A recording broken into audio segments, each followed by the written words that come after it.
Well, I'm out here in the garden beds that I said that I was building, and now we are filling it with dirt, getting it ready, and we've kind of redone everything here because we've got time on our hands, as I'm sure all of you have time on your hands in the midst of all this. So beautiful day, why not get outside? A part of this process, we've had to pull out bricks, we've had to pull out some pavers and move rocks and get rid of them, and it's been a lot of hard work. It made me think about how in the last days of Jesus' ministry, and hopefully you are reading through the Gospels, looking at Palm Sunday all the way up to the cross and the resurrection. But if you notice, Jesus the Gospels record in his waning days, in the last hours of his ministry, he confronts the Pharisees. He confronts those that think that they're righteous, but he confronts them and tells them, look, this is you're doing it all wrong. And not just confronting those that were, messed up in religion and getting caught up with legalism and getting caught up with completely misconstruing the gospel. He confronts them.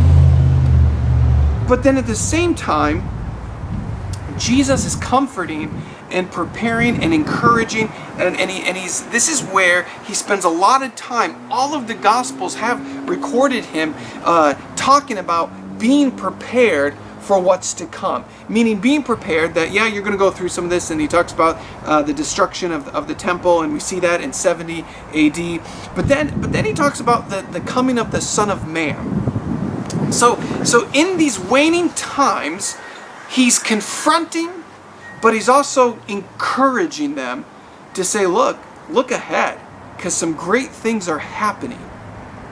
And it made me think of the gardening, because we've got to not necessarily confront, but we got to do the hard work of getting rid of the rocks and those elements that aren't going to help the garden grow, and then work the ground and prepare it, put the seeds in to look forward to what's going to come in this garden.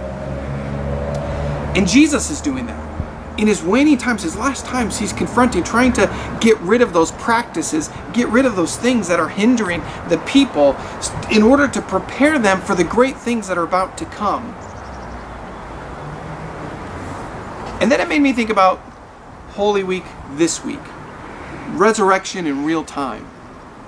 That maybe, since we're all stuck at home, maybe it would be good for us to look at the things, look at the practices that maybe need to be confronted in our own lives. Maybe it's our attitude towards other people. Maybe it's our attitude towards the poor. Maybe it's our attitudes, the way that we treat people. Maybe it's our attitude or my heart's position about worship, or about my practices, habits, that they're just not the best.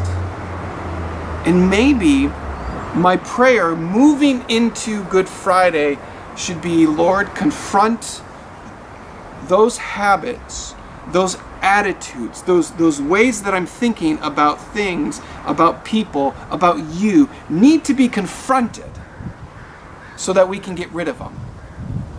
Just like I'm getting rid of the rocks and these roots that I need to pull up. And then it will allow us to be open and prepared for the good news that our enemy has been defeated, and that we have hope now more than ever. And it allows us to look forward to what's going to come. Not in a doomsday kind of way. No. That's not what Jesus promotes. Jesus promotes this idea that our hearts are ready, that we're out there loving people, serving people, sharing the good news as we look forward to his coming. So this Holy Week, today, tomorrow, Thursday, as you prepare, let our prayers, let our heart's position towards God be such a manner that we are praying for God to confront us, to confront our habits, confront our attitudes that are not in alignment with him, his love, his grace, his mercy. And may we weed them out. May the Holy Spirit convict us, and we can weed it out so that it better prepares us for what's to come. Because here's the good news. There's something great coming. And we know that because of the resurrection.